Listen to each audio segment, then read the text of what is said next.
जब उनको बोलते सुन रहा था तो मुझे ऐसा लग रहा था जैसे बोल रहे हैं और तकलीफ़ मुझे हो रही है। मतलब वो जब बोलने में वो तकलीफ़ सी, पता नहीं अब उनको होती है या नहीं होती, लेकिन देखने वाले को लगता है कि बड़ी तकलीफ़ से बात कर रहे हैं। ये मेरे बेडरूम की इस खिड़की से ज़रा सा नॉक हुआ तो मुझे लगा कि जैसे मैं कोई ख्वाब देख रही हूँ। तो वो एक्चुअली इमरान भाई दरवाज़ा नॉक कर रहे थे, लेकिन उनको लग रहा था कि वो कोई ख्वाब देख रहे हैं और उन्होंने वो खिड़की नहीं खोली।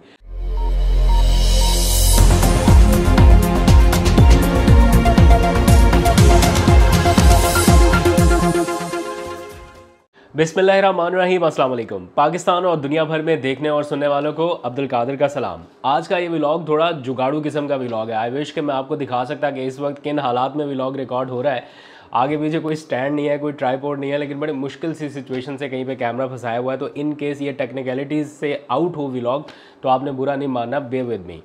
तो आज कुछ इम्पॉर्टेंट ख़बरें हैं जो सियासी मामलात के हवाले से हैं, वो भी डिस्कस करना है। फिर गुज़िश्ता रोज़ इमरान रियाज़ भाई से एक मुलाकात हुई। ये मुलाकात वैसे तो कोई 10, 15, 20, 30 मिनट तक की होनी थी, लेकिन ये 2 घंटे से ज़ायद मुलाकात रही। और इस दौरान कुछ चीज़ें जो मैंने ऑब्ज़र्व की और कुछ खुशगवार मोमेंट्स जो हैं वो मैंने आपके साथ शेयर करने हैं।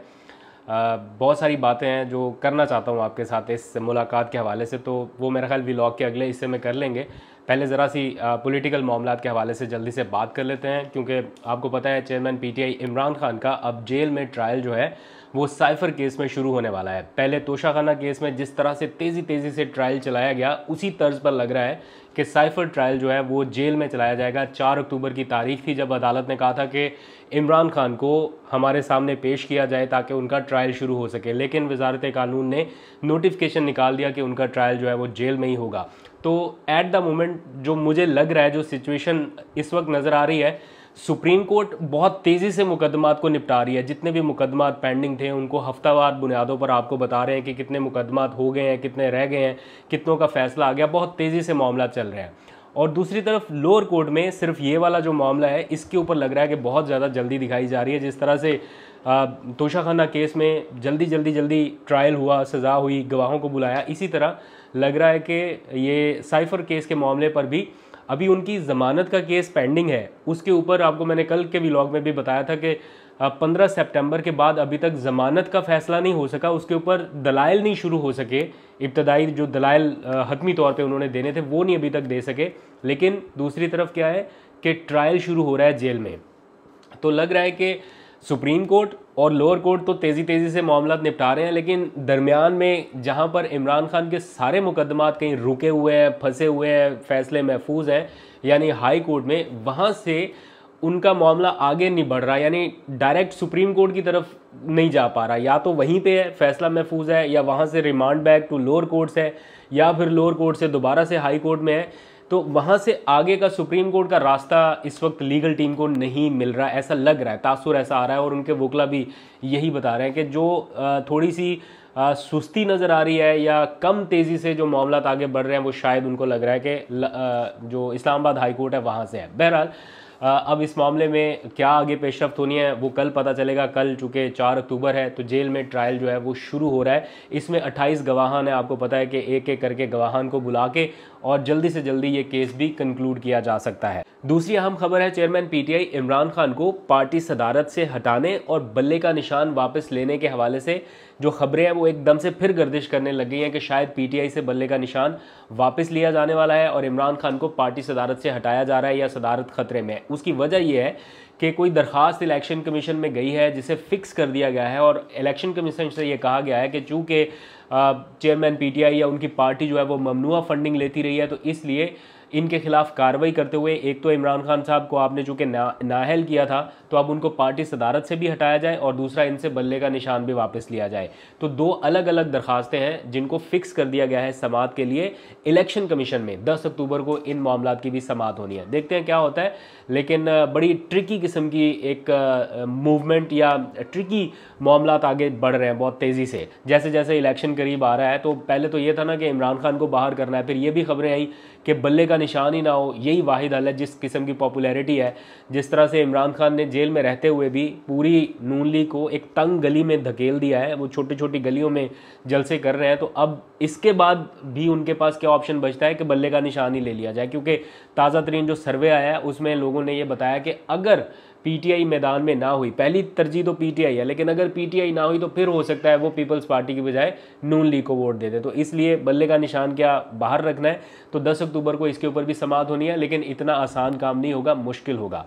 इसके आगे चलिए, एक और अहम खबर यह है कि इमरान खान की आपको पता है गुज़िश्ता रोज़ 9 मुकदमात में जो ज़मानतें थीं वो बहाल हो गई थी, लेकिन 2 मुकदमात में रह गई थी। उनका जो केस है वो प्रोसीड ही नहीं किया था उनकी लीगल टीम ने, यानी नैब के 2 केसेस थे, तोशाखाना केस और 190 मिलियन पाउंड केस। तो इन दोनों केसेस में आज उन्होंने ज़मानत बहाल कराने की दरख्वास्त इस्लामाबाद हाई कोर्ट में दायर कर दी है। एतराज़ात उसके ऊपर लगे हैं, लेकिन दरख्वास्त फिक्स हो गई है और कल इसके ऊपर भी समाअत होने जा रही है, उसका अहवाल भी आपको बताएंगे। अब आ जाइए इमरान रियाज खान से होने वाली मुलाकात के हवाले से। मैं शुरू में ही जब उनकी बाजियाबी की खबर मिली तब से ये चाहता था कि मैं फ़ौरन से जाऊं, उनसे मिलूं। ज़ाहिर बात है जिन लोगों ने उनका इंतज़ार किया, उनके अपने अहले खाना के अलावा जो लोग ये चाहते थे कि वो बाजियाब हो के आए, तो जैसे ही खबर मिली तो सबका दिल चाहता था कि जाएं, एक बार उनसे मिल के आए। लेकिन इब्तदाई दिनों में मैं ज़ाती तौर पर यह समझ रहा था कि यार इतनी जल्दी नहीं, अभी उनकी फैमिली को मिलने देना चाहिए, उनको थोड़ा सा स्पेस मिलनी चाहिए। वो जिस ट्रॉमा से गुजर के आए हैं, तो कुछ दिन वो अपने साथ, अपनी फैमिली के साथ वक्त गुजारें, इसके बाद मुलाकातों का सिलसिला शुरू होना चाहिए। लेकिन एकदम से मुलाकातों का सिलसिला शुरू हुआ और आपने देखा कई सहाफ़ी जो है वो उनसे मुलाकात करने पहुँचे, उनके साथ कोई उनके नज़रिए से इत्तफाक करता था या इख्तलाफ करता था, that is separate thing, but बहुत सारे लोग उनके पास पहुँचे। तो बाद में मुझे ये पता चला कि दरअसल ये जो मुलाकातें हैं ये इसलिए भी कराई जा रही हैं कि उनकी स्पीच थेरेपी का हिस्सा है, कि इमरान भाई को बोलने में जो थोड़ी बहुत दुश्वारी है इस वक्त, वो शायद तभी दूर हो सकती है जब वो अपने हम ख्याल लोगों से या अपनी बरादरी के लोगों से ज़्यादा बातचीत करें, बजाय इसके कि वो खामोश होकर एक जगह पे बैठे रहें। उससे बेहतर था कि उन्हें उस ट्रॉमा से निकालने के लिए उनकी इंटरेक्शन ज़्यादा से ज़्यादा कराई जाएँ। लेकिन ये भी ज़रूरी था कि इन इंटरेक्शंस में वही वाली बातें जिनकी वजह से वो मेंटली डिस्टर्ब रहे हैं वो ना की जाए, तो अच्छे माहौल में उनसे कुछ गुफ्तगू हो सके। तो ये सिलसिला जारी था। तो मैंने परसों, हमारी एक कोलीग है मुकद्दस, उनका मैंने ट्वीट पढ़ा, तो उन्होंने बड़ा कोई अजीब सा ट्वीट किया जिसमें उन्होंने लिखा कि मैं इमरान रियाज से मिली और फिर मैं बस वहाँ पे बैठ के रोती रही और मैं बहुत रोई। तो मुझे लगा कि यार ये तो पता नहीं, अब जाना चाहिए वहाँ पे, देखना चाहिए उनसे मिलके कि क्या वाकई उनकी कंडीशन इसी तरह की है कि जो भी वहाँ पर जाता है और वो जिस तरह से आगे फीडबैक देता है। तो बहरहाल मैंने ख़ुद भी सोचा कि जाऊँ और फिर मैं गया मिलने के लिए। तो वहाँ पर जब मैं पहुँचा कल शाम 5 बजे, गुज़िश्ता रात ये मुलाकात हुई थी। 5 बजे का खैर टाइम था, लेकिन मैं थोड़ा लेट हो गया, 6 बज गए थे। मैं चूँकि इस्लामाबाद से जाना था मुझे, तो उनसे मुलाकात हुई। बहुत गर्मजोशी के साथ उन्होंने वेलकम किया, इस्तकबाल किया। कुछ और हमारे दोस्त भी बैठे हुए थे, 4-5 लोग ही थे। तो वो चूँकि मेरे से कोई 1 घंटा पहले से मौजूद थे, तो उनकी गपशप ऑलरेडी चल रही थी। तो मैं बस अब उस मुलाकात में शामिल हो गया था। तो मैं सुन रहा था कि वो क्या बता रहे हैं, क्या बातचीत कर रहे हैं, क्या हो रहा है उनके साथ। तो खैर उन्होंने अपनी बातचीत की, कुछ सवाल जवाब हुए, वो खैर ऑफ द रिकॉर्ड है चीज़ें। तो फिर नमाज का वक्त हो गया, तो सब ने सोचा कि बस अब निकलते हैं यहाँ से। तो मुझे अभी गए हुए तकरीबन 20-25 मिनट ही हुए होंगे। तो मैंने सोचा कि चले इतनी मुलाकात काफ़ी है, हाल अहवाल पूछ लिया, देख लिया, तो थोड़ी तसल्ली होगी। उनको मैंने हंसते हुए देखा, उनको मैंने मुस्कुराते हुए देखा। उनकी मतलब वो ऐसे चीज़ें बता रहे थे, कह के लगा के, तो मेरे दिल को बड़ी तसल्ली हुई। मैंने सोचा यार ये तो मतलब एक बंदे के चेहरे पे वापस रौनक सी लौट आई, और पहले दिन की निस्बत अभी वो बहुत बेहतर लग रहे थे। उनकी फ़िज़िकल अपीयरेंस भी बहुत तेज़ी से इम्प्रूव हो रही है। हाँ, बोलने में उनको वही परेशानी, वो दुश्वारी ज़रूर है, नहीं ठीक से बोल पाते, वो बात बिल्कुल फैक्ट है। तो जब उनको बोलते सुन रहा था तो मुझे ऐसा लग रहा था जैसे बोल वो रहे हैं और तकलीफ़ मुझे हो रही है। मतलब वो जब बोलने में वो तकलीफ़ सी, पता नहीं अब उनको होती है या नहीं होती, लेकिन देखने वाले को लगता है कि बड़ी तकलीफ़ से बात कर रहे हैं। तो खैर जब सब उठ के जाने लगे तो मैंने भी इजाज़त ली कि चलें निकलते हैं। तो उन्होंने कहा नहीं, आप अभी बैठें, आप नहीं जाएं, आप तो इस्लामाबाद से आए हैं तो आप खाना खा के हमारे साथ जाइएगा। तो मैंने कहा भी कि नहीं, बस आपको देखना था, मुलाकात करनी थी, हो गई तो अब वापस चलते हैं। तो उन्होंने बोला नहीं, बिल्कुल नहीं, नमाज़ पढ़ते हैं, इसके बाद खाना खाएंगे, बैठेंगे, गपशप करेंगे देन। तो खैर दिल तो मेरा भी था और बैठने का मैंने तो ऐसे ही कहा था कि चले, अब अगर इन्होंने बाकी लोगों को या अपनी फैमिली को टाइम देना है तो वो भी ज़रूरी है, तो हमारी वजह से वो डिस्टर्बेंस ना हो। लेकिन उन्होंने बड़ा फोर्स किया, उन्होंने कहा नहीं अभी बैठो, आप बैठो। तो बाकी सब लोग मिलके चले गए। तो हम उनके जो बाहर का एरिया था जहाँ पे सब बैठे हुए थे, वहाँ से उठ के नमाज़ पढ़ने के बाद उनके घर के अंदर चले गए। तो उन्होंने खाने का बड़ा अच्छा अहतमाम किया हुआ था। वो थे उनके जो लॉयर थे मियाँ अली इशफाक, उनके फैमिली के कोई 1-2 लोग और मैं था, और साथ में वो मुकद्दस भी थी।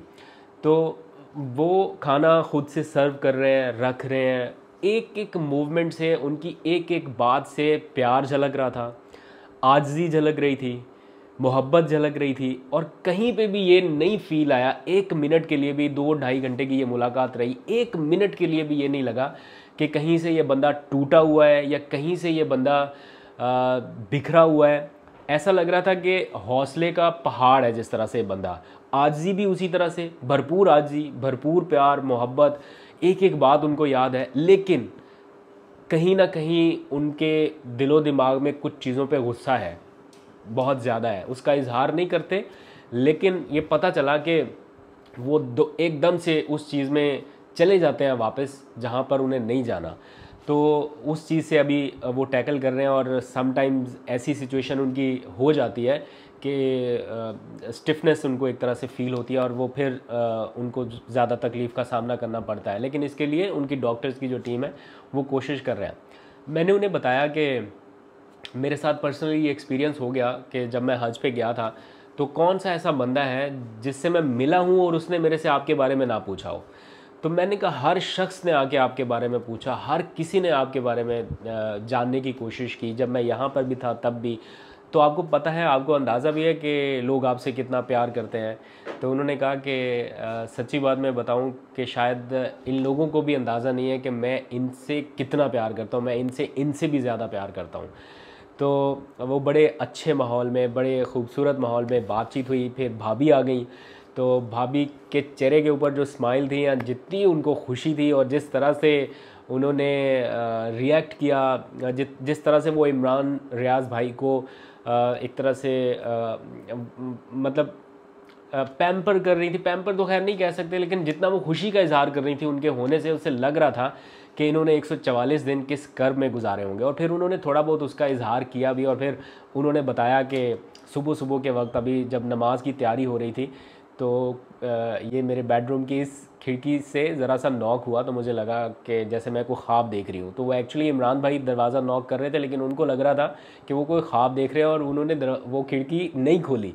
देन वो फिर उन्होंने बताया कि वो मेन गेट से आए और वहाँ से दरवाज़ा नॉक हुआ, तो फिर पता चला कि कोई आया और फिर पूरे घर में खुशी का समा था।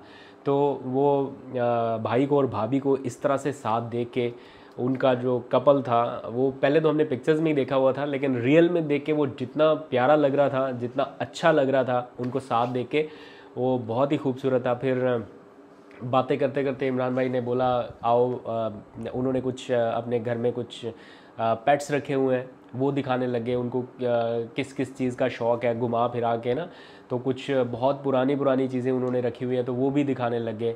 कुछ कछुए थे बड़े नायाब किस्म के, वो उन्होंने दिखाए। फिर उनके जो पेट डॉग थे, उनकी कई किस्में थी, तो वो दिखाने लग गए। फिर अब बड़ी मतलब वो जिस तरह से बातें कर रहे थे तो लग रहा था कि वो बिल्कुल नॉर्मलेसी की तरफ वापस आ रहे हैं और उनको मतलब बहुत तेज़ी से रिकवर होते हुए देखा जा रहा है। सिर्फ इतनी सी बात ज़्यादा सिर्फ परेशान कर रही थी कि ये 2 घंटे 2.5 घंटे में जितनी बातचीत हो रही थी, मैं तो आपको ज़्यादा नहीं बता पा रहा हूँ बिकॉज़ बहुत सारी चीज़ें तो ऑफ द रिकॉर्ड हैं। लेकिन ये था कि एक एक लफ्ज़ में प्यार, मोहब्बत, पाकिस्तान से मोहब्बत, अपने लोगों से मोहब्बत किस कदर मैं आपको बता नहीं सकता। लेकिन इसके साथ साथ सिर्फ एक चीज़ का अभी वक्ती तौर पे दुख है कि उनके जो अल्फाज हैं वो उनकी ज़ुबान का, और उनकी ज़ुबान जो है वो उनके अल्फाज का साथ नहीं दे पा रहे। वो बोलने में जितना उनको प्रॉब्लम हो रहा है, बस मेरी तो ये विश है। मैं तो उनको बल्कि बोल भी रहा था, मैंने कहा अगर आप इसी तरह से एक व्लॉग कर देना, इसी तरह से, इसी अंदाज से, तो मैंने कहा देखें क्या होता है, क्या जादू होता है। लेकिन वो अभी तो नहीं, लेकिन मुझे पता है कि उनका इरादा है कि वो इंशाल्लाह बहुत जल्द आपके सामने आने वाले हैं। और आप देखिएगा कि वो आपसे मुखातिब भी होंगे, आपसे बातचीत भी करेंगे, और वो बहुत बेचैन है आपसे बातचीत करने के लिए। और अभी फ़िलहाल मेरा ख्याल है कुछ मुलाकातें और होंगी, और फिर उनको उनके फैमिली के साथ वक्त गुजारने के लिए कुछ मौका दिया जाएगा, ताकि वो बिल्कुल सुकून से अपनी फैमिली के साथ टाइम दें। अभी तो नहीं दे पा रहे इतना ज़्यादा, क्योंकि उनके जो डॉक्टर्स हैं, शायद लॉयर्स जो भी हैं, वो मिलजुल के ये कोशिश कर रहे हैं कि इनकी स्पीच थेरेपी के लिए इनकी ज़्यादा से ज़्यादा मुलाकातें हों, और ये अपने लोगों से ज़्यादा से ज़्यादा बात कर सकें। तो ये ओवरऑल मुलाकात का अहवाल था। मैं उनको एक लम्हे के लिए बहुत ज़्यादा परेशान नहीं देखा, बहुत ज़्यादा डिप्रेस नहीं देखा। ऐसा लग रहा है कि वो, उनकी सेहत भी वापस आ रही है, उनके चेहरे के ऊपर उनकी जो फिज़िकल अपीयरेंस पहले दिन की निस्बत अभी वो बहुत बेहतर हो रही है। बोलने में ज़ाहिर बात है उनको परेशानी है। क्या हुआ, कैसे हुआ, उसकी डिटेल मैंने जानने की कोशिश नहीं की, ना मैंने पूछने की कोशिश की, इसलिए कि मुझे लगता है कि ये वापस उनको ट्रॉमा में ना ले जाए। तो अल्लाह करे, बस दुआ ये है कि वो बहुत जल्द सेहतयाब हों और वापस आपके साथ उसी तरह से बात करें, उसी घन गरज के साथ, उसी अंदाज से वापस आ जाएं। हमारी दुआ है। आप भी अपना बहुत सा ख्याल रखिए। आज तक के लिए इतना ही। अल्लाह हाफ़िज़।